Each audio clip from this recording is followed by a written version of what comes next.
Hey everyone, what's going on? Eric here, aka U-Rounder, and I was just grinding some 25 no limit and figured, oh, I know some people who might be interested in watching this. Everybody on my YouTube channel. So I figured I would just record for a little bit, maybe do 30 minutes or so. We are four tabling, so it's not going to be the all action one table, but I've got some exciting news, and I thought that this would be a great time to announce it slash talk about it a little bit. So I haven't actually checked to see if I'm allowed to talk about it yet, but I kind of assume I am, and I will ask before I actually release this video.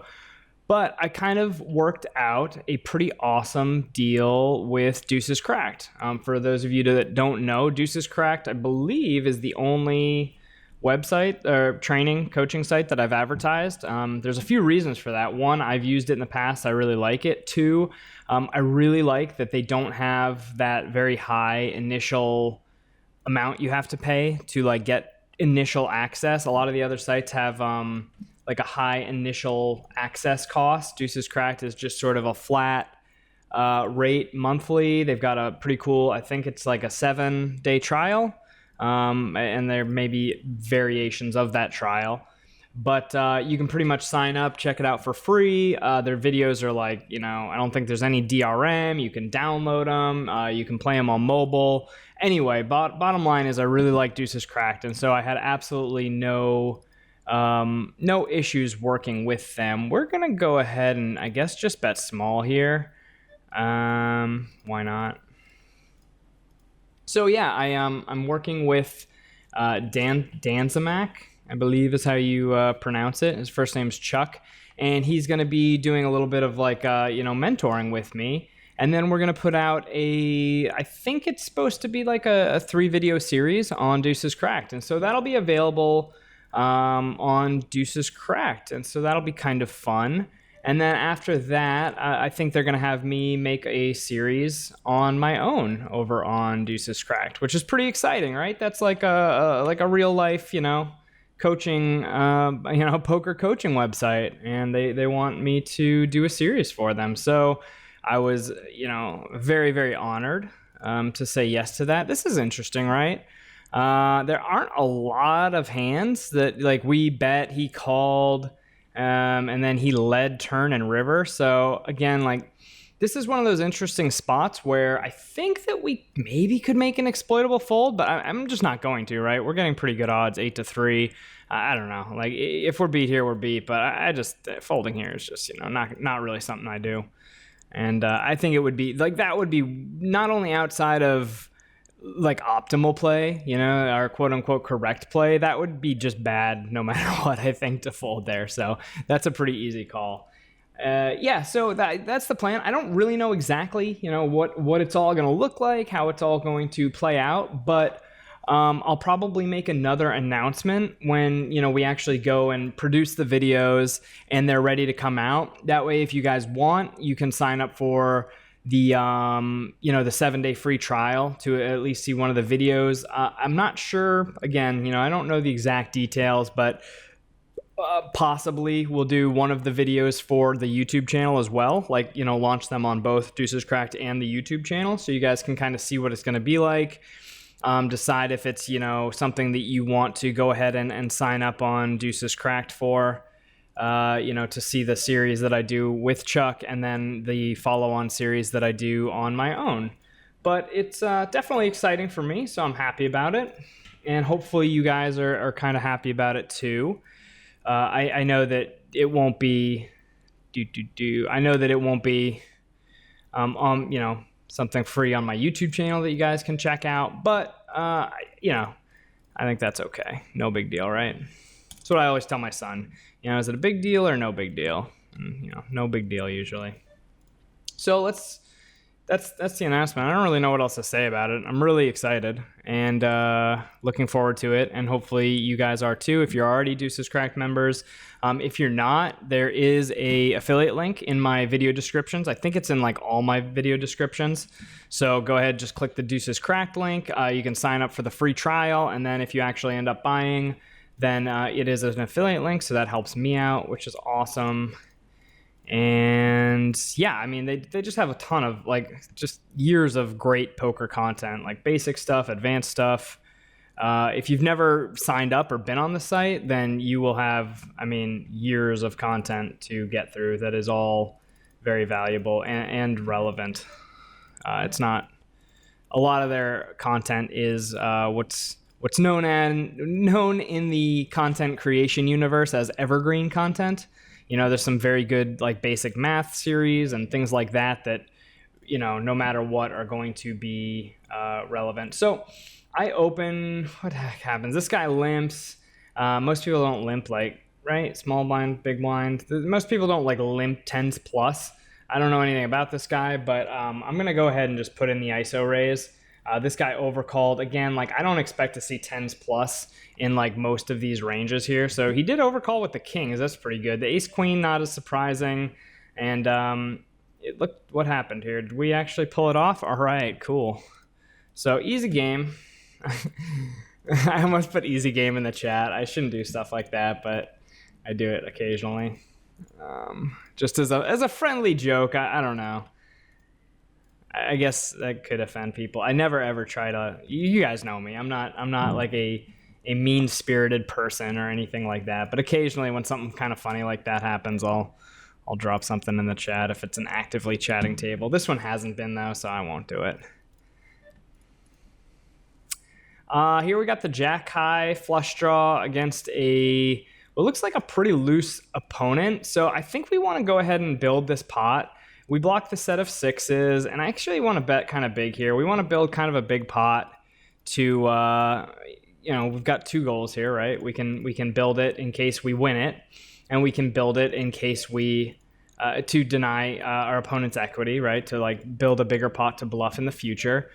Here we have second pair, backdoor flush draw, pretty weak, but we are in position. Yeah, I mean, I don't really want to like call down a whole bunch of streets with 3-7 offsuit, but you know, it is what it is. And so we'll go ahead. I mean, I don't want to bet small here, right? Our range is pretty polarized on this flush board. So he bets again. And this is another spot where I think, I mean, 4-5, 7-8, like we can just make an exploitable fold here. It's maybe not even that exploitable. It's probably just a fold, but definitely, you know, definitely something where if we're kind of close between, you know, calling and folding, you just kind of lean towards a fold in a spot like that, I think, on Bovada. So that's some of the stuff that we're going to be working on, I think, is, again, I've been doing a lot of this theory work. I've been working with Poker Snowy, with PO Solver. In the past, I worked with GTO Range Builder. I haven't done that recently, though. I mean, you can only play with so much software before you really get distracted and don't ever play any poker.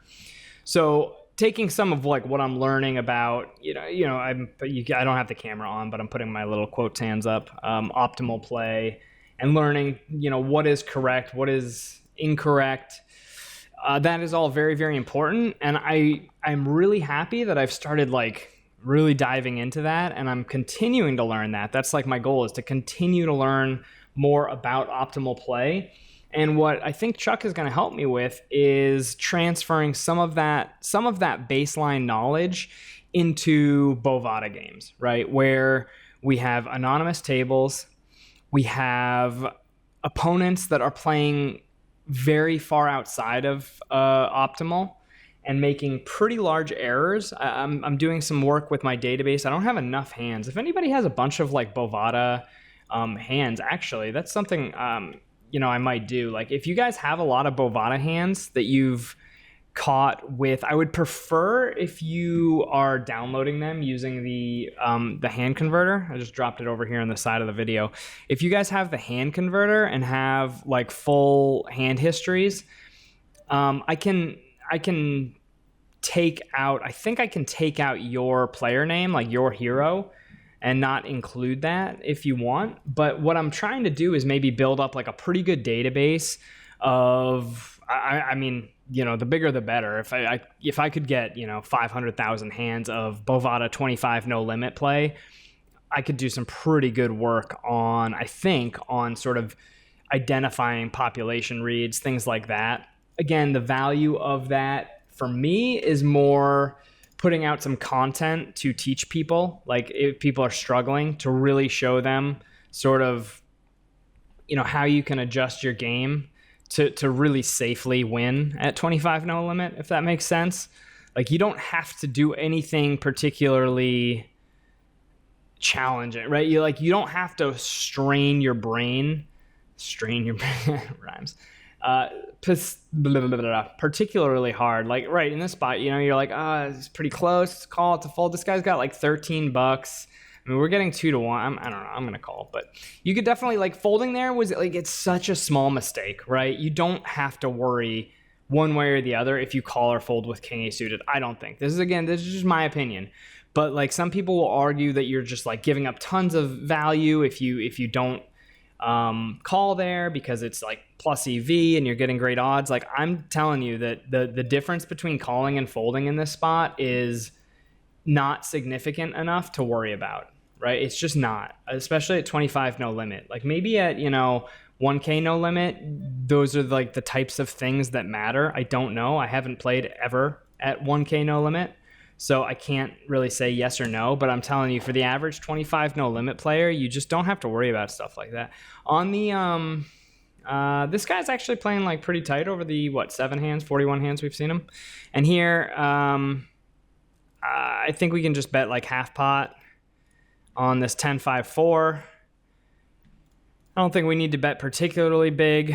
That's a pretty good card for our range as well as our hand. And so what we want to do, obviously, we are like, we have the top of our range with a set of queens. So all we need to do is pretty much like, let me think here. What if we like take like his stack minus the pot divided by 2? Is that a thing? I don't know why I just thought that might be a thing. But anyway, let's just go ahead and bet like 275. That should be enough to get all in on the river. It might be a slight overbet on the river, but that's okay. If we need to save an overbet, we want to save it for the river in general. And no, we sized it pretty well. I maybe could have like waited 1 second to do that, like, and not just jammed it in on the 3, but it's probably not a big deal. Hopefully he doesn't have a straight, and we will see what he has here. If he had like 2 pair or something, then it's just a cooler, but who knows what he called with. He called with 3rd pair here, which I think is probably incorrect, right, guys? I mean, we bet flop, turn, and river, and he called with 2nd pair, then 3rd pair, and then 3rd pair again. So, I mean, yeah, maybe it's like, maybe he's thinking like, I've got a bluff catcher, and maybe he's thinking on some sort of like deep level, but realistically, it's probably just a bad call. We've got an under the gun limp from this tight guy. My computer was like frozen. Yeah, wait. I don't know what this limp is. I can't tell what's going on with table 1 right now. But whatever, we'll raise. Ace-4 suited is obviously perfectly reasonable to raise. This guy, we're full stacked, so suited aces are, make good hands when you have like full stacks, because they can make flushes, and this one in particular can make a straight, and you can make good 2 pairs. So yeah, hopefully that makes sense. But yeah, I guess what I'm sort of trying to stress, or what Chuck has been kind of talking to me about we've talked for a couple sessions now, is, and I don't want to misquote what he's telling me, and I ask for clarification pretty often. If we had a backdoor flush draw, I would bet here with the 3-card straight and a 3-card flush, but with just the 3-card straight out of position, I think it's a little more prudent to just try to get to showdown with our ace high and see how the hand develops. I don't think we have to go too aggressive here. It's just like, we isolated. We're going to have mostly good hands, and a lot of those good hands are going to hit, jacks, flush draws, pocket pairs, things like that. So I just don't think we need to get super aggressive with our ace high. We do get a 4. That doesn't really make me want to call a bet on the river, right, with bottom pair. It doesn't seem that good, but it might be okay, because he's going to check with like, right. So it's obviously bad to call if he checks with his air. So again, we should kind of like make a note of that he checked with his air. So he had ace 2. So he checked back with ace high. which isn't quite checking back with like total air. So I think that his play is all right. I don't know what note to make. Player 1.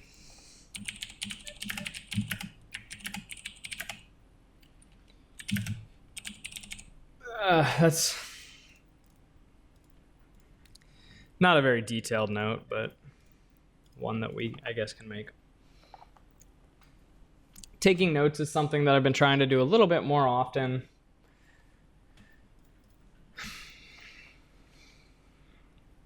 So yeah, looking at sort of player pool tendencies again is not as much for my own. Like, I don't want to study 25 no limit and become a 25 no limit crusher. Although, I guess it could be kind of fun.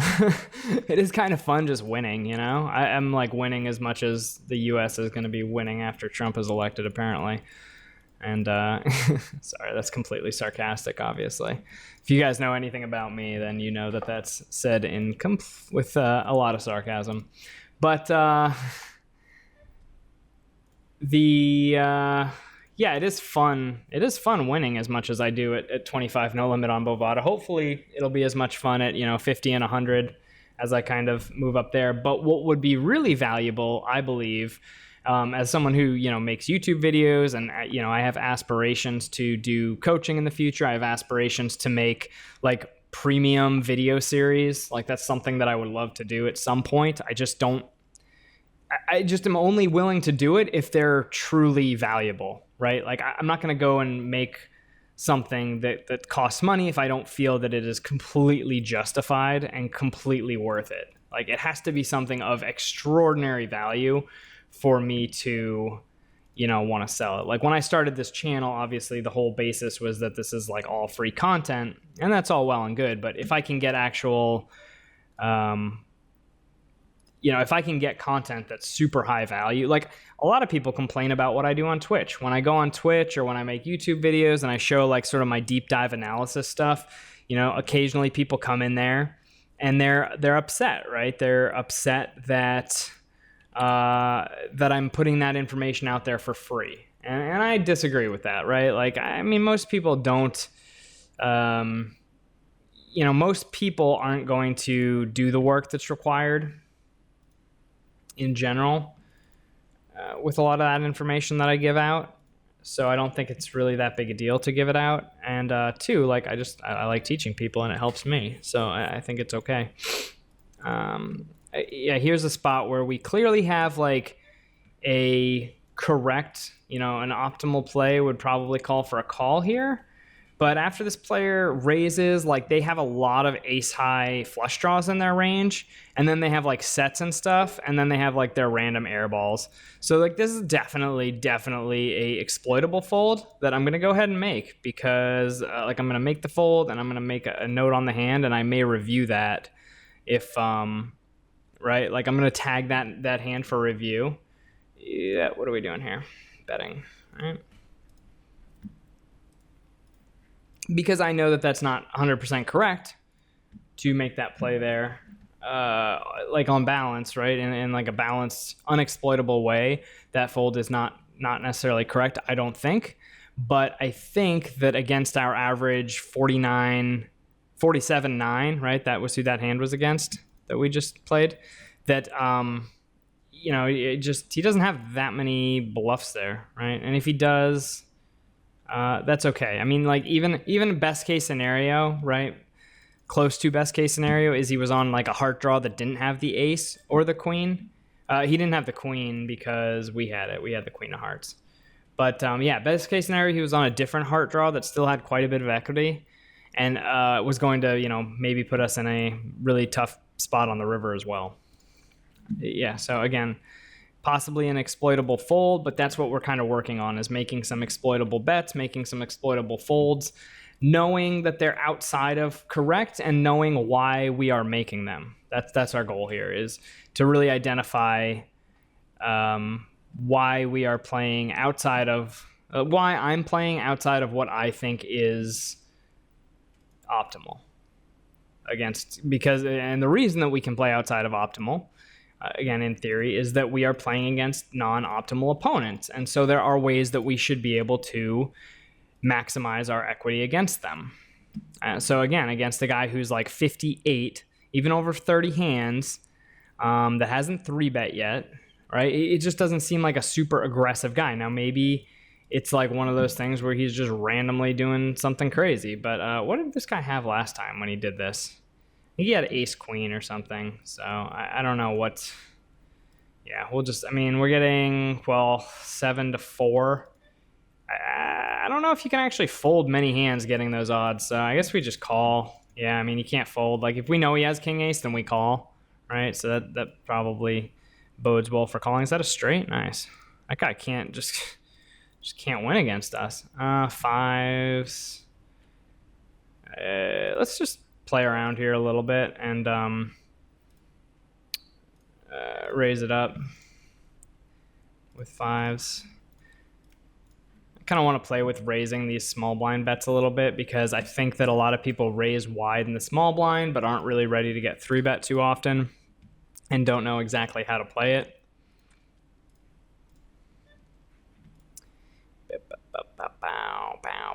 I mean, we have like a pretty obvious bluff.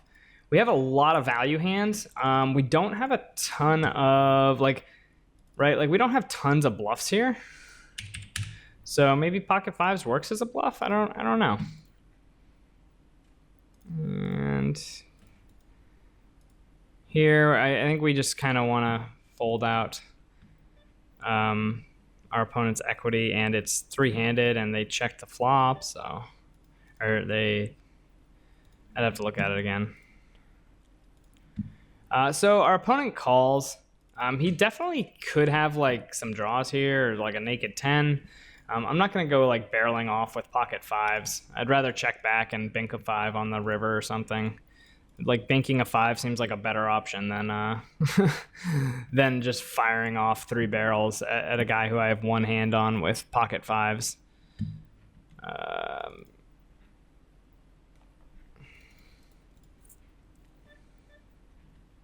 Yeah, I mean, this kind of looks like a block bet, but we're not going to do anything crazy. We're just going to buy more chips and muck. So that's another thing, like, you just won't see me doing anymore. This is like something I used to struggle with on and off video, was this idea that everybody's like doing something, or that everybody's kind of making moves and playing fancy, or that there's some sort of requirement to fight back and not, just let hands go. Like, this is definitely something that I see other players struggle with, that I've struggled with in the past. And maybe it's because I'm playing like smaller stakes, and it's just less stressful to fold, and lose a $9 pot or $10 pot. But it's also, pretty stressful to lose even bigger pots when you call light. So here, min raise. I mean, he only has $10, but again, like, against min raises, I just call super wide in the big blind, and I believe that is correct.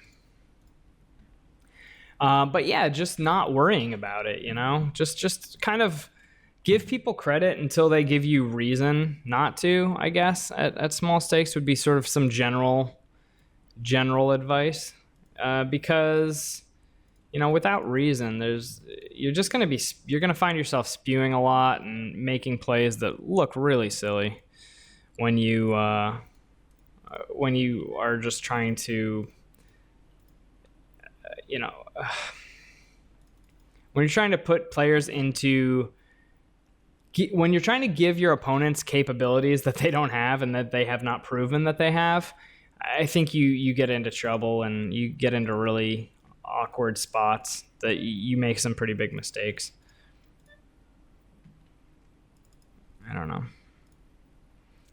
So again, I'm really working on making sure I pay attention to things like stack size, because this guy only has 1125. I think Queen Jack here would be pretty good, because I could raise and then get it in with top pair, no problem. But like Queen 10, I'm just going to go ahead and fold. Again, you could say like, oh, you should call there because you're getting odds, or you should isolate and do this, have the same plan with Queen 10 to just get it in with top pair. All of those things could be correct, like very, very narrowly correct. but I'm not confident enough. And so I'm just going to fold, right? Like we'll just fold and then we'll move on to the next hand and we'll take opportunities. Again, at 25 no limit, I'm just going to try to take opportunities that are very, very, that are just clearly profitable, right? That I don't have to think about too much. And that's like one of the advantages of playing lower stakes is that you can, for any player, I think it's a healthy thing. So one thing, like, so I, grew up playing hockey, right?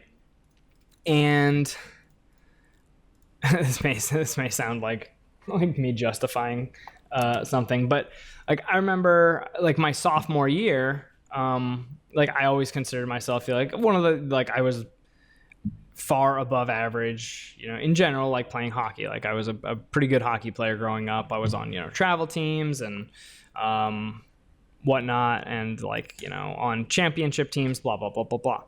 Anyway, like I remember like my sophomore year, like my freshman year, I was on JV. Like I wasn't like a freshman year varsity player, but I don't even know if there might have been like one person that was on varsity my freshman year who was like my best friend growing up. But like my sophomore year, I was on varsity, but my coach also had me play JV. And like, when I was like, hey, what's the deal? I was kind of like playing on both. And, he explained, he's like, well, there's a lot of benefits to being one of the best players, right? Like that builds a lot of confidence. It lets you try other things. It lets you, be more confident, not be scared. And it's absolutely true. Like when you're able to sort of be one of the better people, like one of the better players doing what you're doing, one of the better people in a game, then you can try new things. You can have a little more confidence, in hockey. It would allow me to, I was a defenseman, so like I would work on, kind of going behind the net and like doing like turnarounds behind the net, carrying the puck a lot more, and just moving around with the puck with a lot more confidence because I was better than most of the other players. And so then like, I got that confidence, and then I was able to do that in, the varsity games where like I was not one of the best players on the ice all the time. And so I think it's the same thing with poker. Weird analogy and whatnot, but I think it's the same with poker because you can sort of get that confidence and that comfort with the game at lower stakes than you're used to. And you can kind of identify like more easily these spots where you can maybe give up a tiny bit of edge for like a little bit of a, simplicity. And then on the other end, I also think that there's value, and something that I will do is, going up and not in the sense. So this is what I was thinking about. And this actually came up in a study group that I'm part of. So I'm like part of a study group that has some players that are definitely better than me, which is obviously ideal. Like you want to study with players that are better than you, when possible. Anyway, it kind of came up, this idea. We were talking a little bit about mental game and this idea of, so here we have a limp from like this guy, and like King 10, I just think is strong enough to isolate him. And because he's short, like King 10 offsuit, we're just looking for a top pair hand to get in with this guy because he looks a little crazy after 35 hands. So that seems like a spot where, again, against an open, we would fold. Against a limp from like, I don't know who's limping that's a normal player, but like an under the gun limp, maybe we would just kind of fold because it's not that strong. But against this guy in this spot, I think King 10 offsuit is going to be clearly good enough to isolate and then, get it in with top pair. As it happens, we flop a pretty good hand because we block 10 queen, we block 10 jack, we block king jack, we block king queen, we have an open-ended straight, and then this guy just fires pot, which is like really strange, right? Like what hand is firing pot here? It has to be a completely polarized range, and it doesn't, I don't know. Like it just doesn't make that much sense here. So I'm going to call, hopefully he slowed it down. Like hopefully he doesn't go pot, because then we have to kind of fold, I think, because we don't have enough money behind. So he does. He goes pot, and unfortunately, like we got to fold, right? But like this guy's an 86, like an 86. Maybe he's like super aggro post flop, but we don't really have enough information. And so we're just gonna muck here. What is going on here? So we're just gonna fold on table 3, but it's really tough. Think about like what could this guy be doing? Like, is he doing it with a jack to protect? We're a K. Oh no, we would have gotten there. Stupid rabbit card. But who knows? Maybe he had pocket jacks and was just betting like a moron. Which, like, technically maybe would actually be correct to bet large with like your nutted hands, because that's sort of what you want to do. But in practical terms, I don't know what note to make there. I mean, yeah, bet pot on super polarized board. I don't know. I sort of have the idea that maybe he has a jack there and is like betting to protect. I just don't know. It's just a strange way to bet on a board that's like really, really polarizing, if that makes sense. Like there's not that many medium strength hands on that board. And so he should really be betting large with a polarized range. So he should really either have like a queen there or have air. And I guess if he has air and he's doing that, then, good on him. If he folded us off of like a high equity draw with like his draw, then good job. Yeah, I don't remember exactly what I was saying, but so I think we were talking about the mental game and talking about how it's good to have like short bursts of high focus, and then also like times where you don't need as much focus. So the idea of like very intense studying or very intense focus should be kind of like short bursts, like kind of small sprints. And then it's also good to have, prolonged times of like sort of medium focus, right? You can't always be 100% focused. Like you need breaks, that whole idea, which makes sense. And so while I think it's good, say like my stake right now that I'm like totally comfortable with, that's sort of my regular stake, was 50 NL. Which isn't too far from the truth. That's actually pretty accurate, right? So 50 NL, I feel completely confident, but it's not like an insignificant amount of money. It's not, that I don't need to pay attention, but like we'll say that's my average stake. And then like going down to 25L, it's like, all right, now I feel real confident. I know that I'm a winner, like, right? Like I know that I'm better than the population. And here we got backdoor flush draw. Like we've got 2 overcards. It's just like pretty straightforward. And we're four-handed. It's just gonna check. So like playing 25 NL would be that like practice of being at the top, being sort of top 10%, maybe 5% of the player pool, being really confident, and sort of trying new things, but also just working on that exploitative play where you really feel like you understand what your opponents are doing. Maybe how they're thinking a little bit, and therefore you're able to make some, semi-exploitable plays. Unfortunately, I think that was a bit of an exploitable fold, and then we turn what would have made it a pretty good call, but that's okay. Yeah, we would have gotten a lot of money there. But it was the correct. I mean, like we knew that like once 2 players entered, ace-8 was behind. So, and then if I moved up to 100 no limit, or even like say 200 no limit for like a 30-minute session playing, 2 tables, and like that would be that very condensed, focused time where I'm like really like analyzing each play, really focused, really trying to like make sure that I think through every aspect, every stack size, every stat that I have, and absolutely like thinking through every play to ensure that either I'm not exploitable, or if I see an opportunity to potentially exploit someone, that I'm doing that. That would be a good thing to do. And I think it's a little bit different than like shot taking. So if you said, well, that sounds like you're just like taking a shot at a higher stake, it's not. I guess the purpose, I think the purpose is important there. So the purpose of moving up and playing 30 minutes at 400 no limit would not be like to gamble or to take a shot. It would be to kind of like stretch your focus to get outside your comfort zone. I think there's some like scientific evidence that, when and where you improve is often like when you're outside your comfort zone.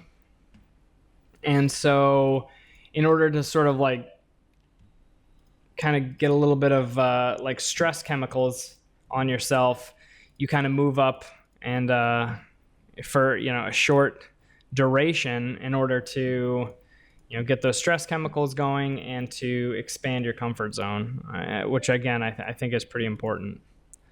Anyway, we'll get back to the play. Hopefully that made sense and didn't sound too out there. So we hit the flush on the river. Obviously we have the third flush, right? Ace of clubs and queen of clubs. Jack of clubs is the third best flush. So I think like out of position, just like a $2.50 bet here is good. We can maybe get some calls from like a naked king here that like doesn't really believe me.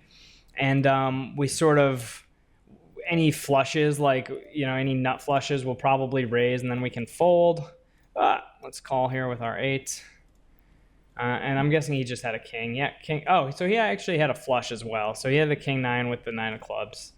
But yeah, so there we kind of took our bet size, targeted it towards the hands we want, and also made a bet size that sort of indicated the strength of our hand, but that's okay, right? Like I think it's okay to do that, again, because I don't think we're going to get I don't think he's going to turn that into a bluff and raise us. Like the hand that we have put him on, which is sort of a medium strength king, with or without a low flush, right? Like I guess that makes sense for him to maybe have the low flush along with it.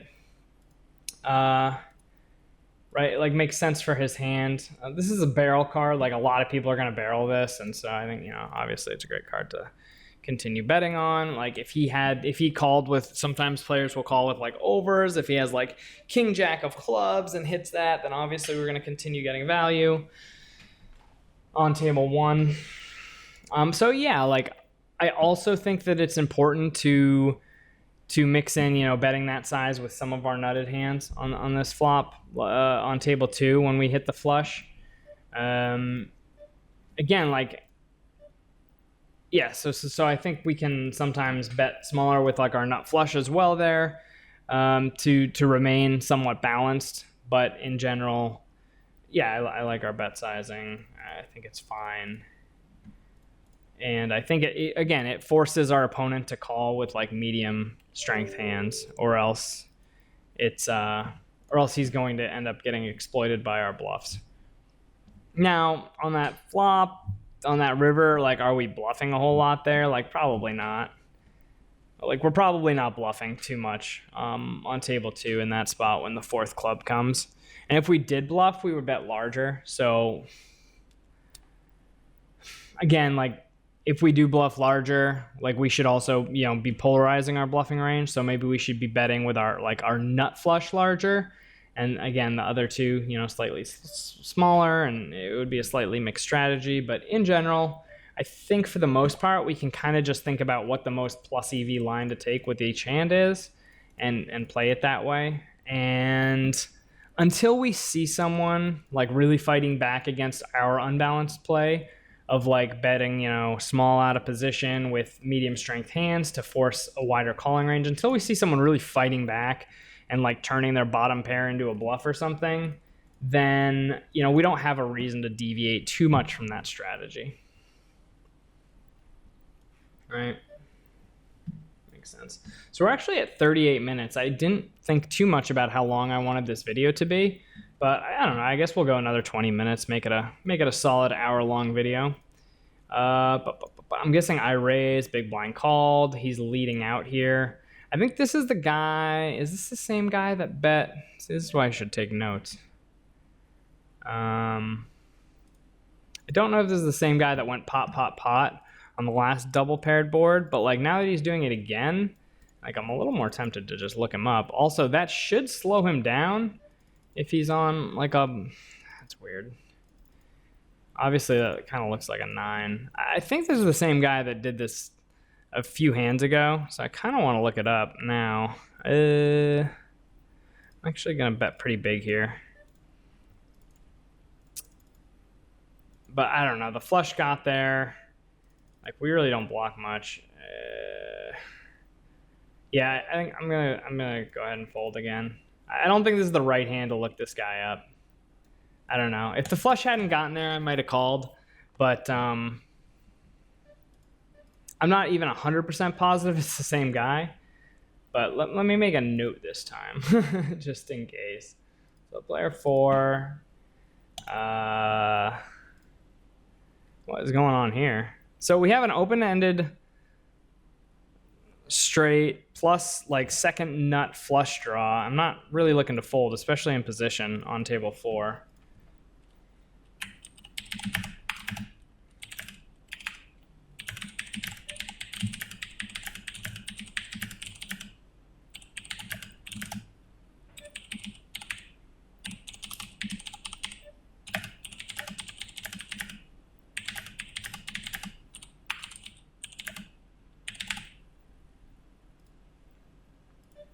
And now we have, I mean, I don't know. We still have a lot of equity. I mean, even against the set, we have like a lot of equity, especially if this player behind calls or goes all in. I don't know. I guess this is a fold. I don't know. It's just like we have...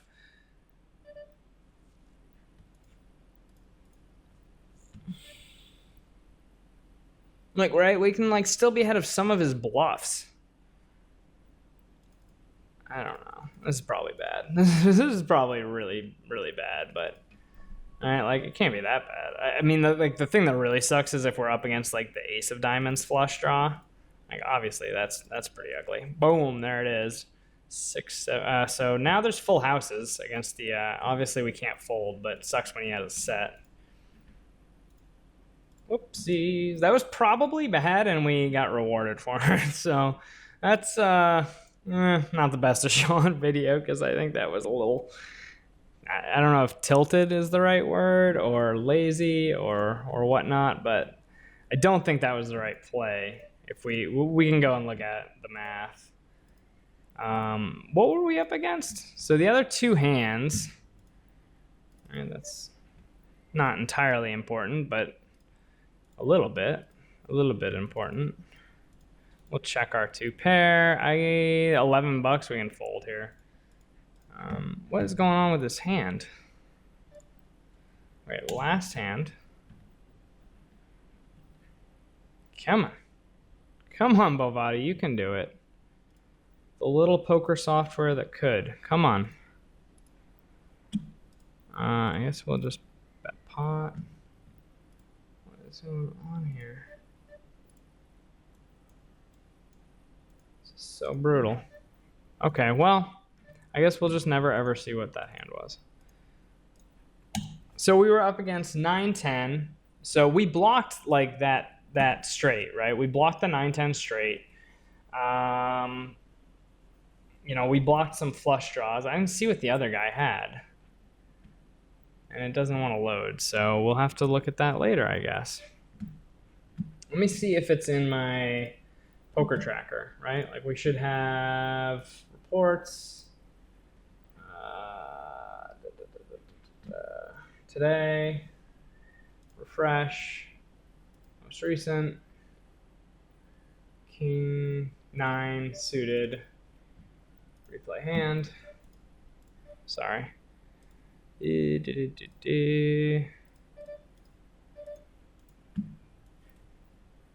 Okay, river. Oh, we didn't see this guy's hand? All right, well, we'll have to see what it was later. Obviously not the ace high flush.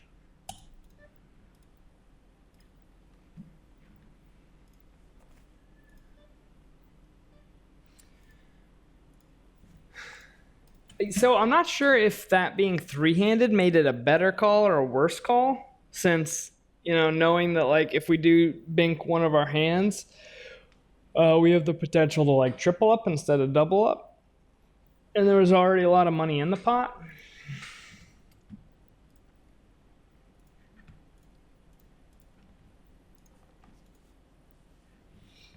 but probably not the most disciplined play we've ever made.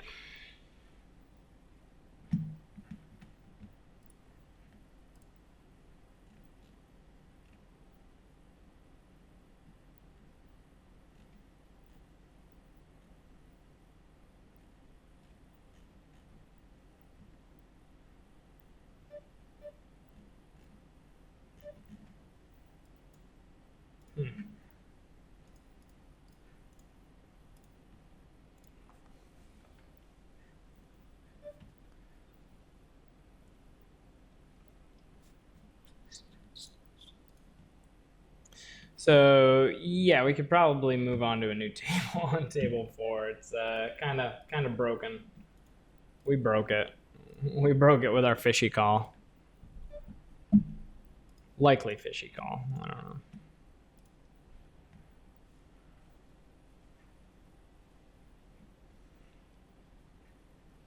So we'll go ahead and sit out next big blind. Yeah, I'll play for another 14 minutes on video. I'm going to grind for a while today, I think. So I'm not necessarily done playing, but I think I'm going to finish up the recording, do an hour video, go ahead and get that up on YouTube so you guys know that I'm still around, still grinding, still studying, still working on the game, and that there's going to be a series coming out on DeucesCracked, where yours truly will be. Will be. Yeah, that's it. Let's get another table. Wow, a lot more tables going than when I first fired up Bovada. I had to start new tables because there just weren't any going. Ugh, that average pot's terrible. Hold on, let's get a big average pot. There we go. Now we're talking. Ooh, sit right to the left of this big stack. There's a guy with 81 bucks sitting here. We'll sit right to his left.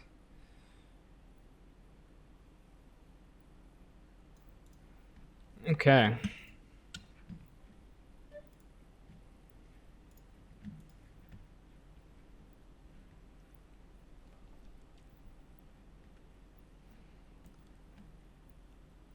Oh man, feels good. I was using this other. I was sort of testing another HUD. That I mean, man, really. Wait, what happened here? What's going on? God, Bovada software is so brutal sometimes. Anyway, let's go ahead and isolate here with ace queen. I don't. All right, let's close off this table. What's going on? I've had weird issues with Bovada lately. Like sometimes I'll sit down and the table it'll say like internet connection not established on just that table and like timeout, do weird things. This looks okay. I guess I can call for a set on the turn based on those odds. Feels reasonable, right? Okay, cool. Taking that pot down with ace queen is actually pretty awesome. No flop, no drop. So, I pick up all that money without paying any rake. Ace queen's not that strong. Like, there's just no way that I had all that much equity four-handed with ace queen. So, pretty awesome. And now I'll just go ahead and muck my fours on table 3.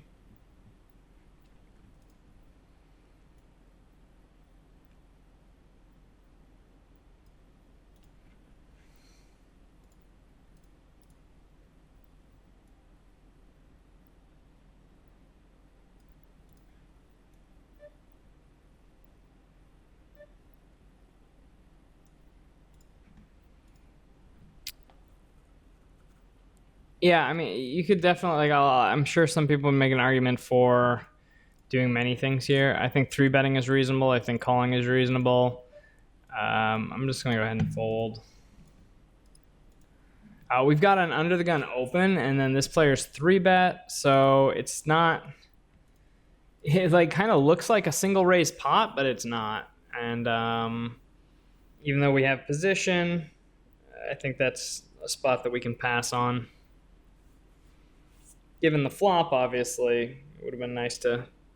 It'd be nice to be in this pot, but I don't think it was... I a necessary call to make pre-flop.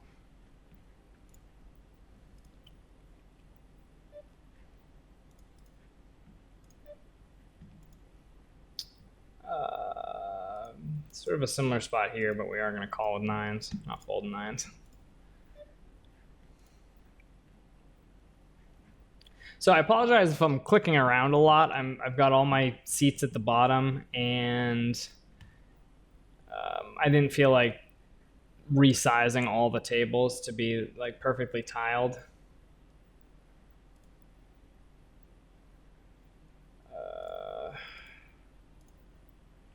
So therefore, you know, I have to kind of click around a lot to see what's going on.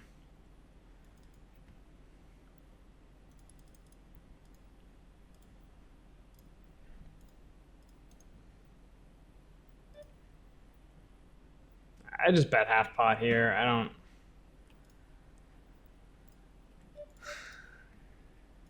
And I mean, there's really no reason to raise this. Like, our opponents can't really have anything, and we kind of have the nuts. So I'm just gonna probably like check call, check raise river here. That's probably my plan. I think it gets, you know, the most out of his bluffs. It gets the most out of what he perceives to be his value hands.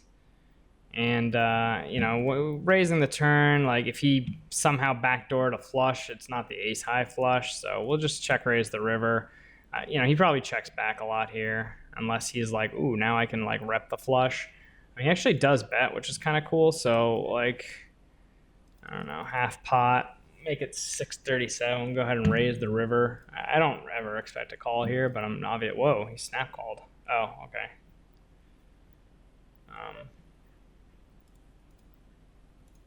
That's fine. Yeah. We have third pair plus a flush draw. We're getting pretty good odds. I mean, we could, you know, bink a 9. It's actually not a bad card. It means he probably doesn't have too many top pairs, so maybe he's betting second pair. He checks, looks a lot like a queen, maybe an 8. We'll just check back and hope that it's a queen or an 8. 10 jack, that works. Yeah, he just bet way too small there, right? Like, so that's a. Let me. I don't know. I guess we'll limp here. Let me make a note because this is important. This is an important point. Glad we got at least one important point out of this. So, so this guy bet way too small. So.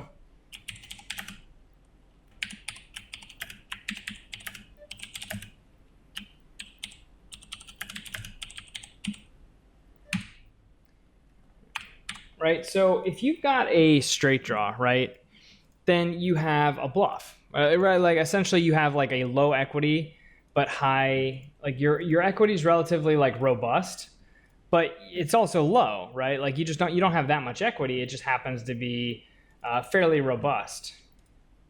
So quad twos here. And position. This is like, you know, this is the dream. So you want to be betting, like, you want to polarize your bet sizing because you want to bet large with your value hands and large with your bluffs. Like, he's betting medium, which means like we have to call a lot, which means we're going to call with weak hands, which means that like you're essentially not accomplishing what you want. You want us to fold our weak hands, and you want to, you know, have like, because you're going to either have a bluff or a really strong hand at the end. So you want us to have like some, you know, strong-ish hands that are slightly weaker and some, hold on, right? Like you know, anyway, you want to polarize your bet sizing. Make sure I don't slow roll this. Damn, got the lightning. Seems like a good spot to end the video with our quads. Beep, beep, beep, beep, beep, beep, beep, beep. This looks like a good spot for a squeeze. Because like ace-7 is not that great. It's one of the weaker suited aces, right? Like I'd rather have like ace-4 or ace-5 here. So I kind of like getting the folds with ace-7.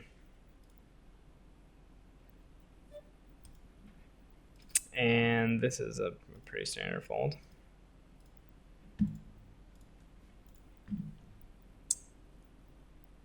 Anyway, I hope that makes sense. I feel like I've explained that better in other spots, but when you have a polarized range, or when you're like bluffing, you want to be betting bigger, right? You just want to be betting relatively larger with your bluffs, because when you bet small, you force your opponents to call, right? You like force your opponent to call with weak hands, like third pair. Like when you're betting into me, you know, $1, and if I'm getting 5-1, I need 20% to call. So it means I have to call with pretty much like any value hands. That you don't want your opponent doing that when you're bluffing, right? You don't want to force your opponent to play correctly against your exact hand. So when you're bluffing, you just generally want to bet a little bit larger.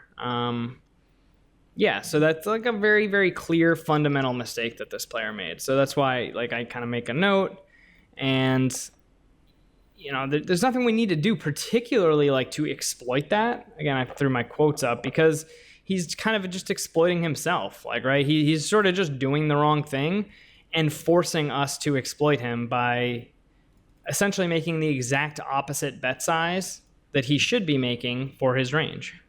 So there's nothing we really need to do there except for play correctly. Like we just need to look and say like, well, we're getting really good odds. We should call with our, you know, weaker hands because we're getting such good odds. And he's just doing, you know, yeah, I don't know. I don't want to beat it to death. But just make sure you know, I just want to make sure to point out, you know, what I'm looking for and the types of mistakes that players are making and how we make sure that we're profiting from those mistakes. So anyway, guys, I'm going to wrap up the video.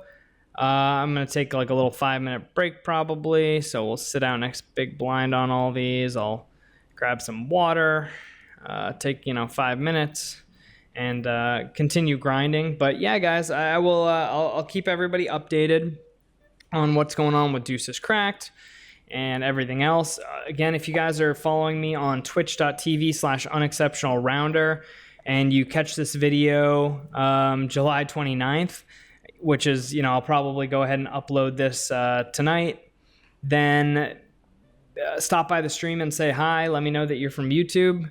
And yeah, I'm going to be streaming pretty much all weekend, right? Like I'm going to be streaming and mostly studying, right? I'm not going to play live on stream. I'm going to study. So I'm going to study some hands I've played. I'll do some Poker Snowy study. I'll do some PO Solver study. And pretty much just all weekend, I'm going to study poker and try to improve my game. That's what I will be doing, and I'll be streaming it. So I hope you guys stop by to say hi. So no aggressive 3-betters here. We've got this short stack that, you know, maybe like wakes up and shoves all in for random reasons, but just going to go ahead and pot this up with jacks against the cutoff. Seems pretty reasonable. And, you know, here we have nothing, so we'll pretty much just fold. But I do want to stay topped up, so we'll top up before we fold. And same thing here, just top up and then fold. So obviously we made that, you know, one very questionable call that we kind of got lucky with. But, you know, other than that one play, I think this was like a really solid session and a solid hour of how to dominate 25 no limit pretty heartily. Essentially, take every spot that you're really confused or don't know the answer to, and you can probably just sort of fold. A video or a series that I'd like to work on in the future is sort of like how to pick the best bluff catchers and the best bluffs and ensure that you are doing that correctly. This bet should have been larger. So, well, no, okay. So there's a couple ways I would think about this, and I don't know exactly what the right way of thinking about it is. That bet size, and I'm not saying this just because it folded, but the bet size is okay because I think that like on the turn and river, we're going to have a lot of medium strength hands, like aces and kings are going to be medium strength hands. And so I think it's okay to try and keep some weaker hands in his range. If we didn't have, like, if that was like a smaller hand, like I forget what the flop even was, but if it was a weaker hand, like 5-6 of spades and there was no 5-6 on the board. Yeah, if it was 5-6 would be pretty strong, but like, yeah, 6 high of spades or 6 high of hearts or something. Yeah, with a gut shot like that, that's a hand that we know that our opponent pretty much has to hold hands with a lot of equity against us. So we want to be betting larger to get them to fold. Whereas with like ace king, betting half pot is okay, because if we turn one of our made hands, we want his medium strength hands to stay in. Whereas like with a big robust equity hand, we want to force a lot of folds, or we want him to stay in. Like, it's okay if he stays in with the top of his range. Like, we don't mind that, because if we hit our hand, it's going to be very, very strong, and we don't mind. So again, this guy's betting like half pot. We have like some pretty robust equity. We've got like some backdoor draws, like a 4 of clubs would be nice here. Then he just jams all in on the turn, right? Like, this can't be correct. You know, it just can't be correct with like any hand, like, except for like a set of kings. It might be technically correct, but like probably in practice isn't all that good here, right? Like a set of kings probably isn't that great here, and it's probably not what he's doing this with. But he's essentially letting us play perfect, right? Like, we can pretty much fold everything and then just call with like all our nuts. So unless he's doing that with like a really balanced range, like, he's probably making mistakes. And most players, I don't think, are just open shipping all in with a balanced range on the turn. So anyway, guys, I hope you enjoyed the video. If you like this format, if you have any comments, let me know in the comments below. Make sure you guys subscribe to the channel, check out the Twitch. Yep, and I will see you guys next time. This is You Rounder, and keep on grinding.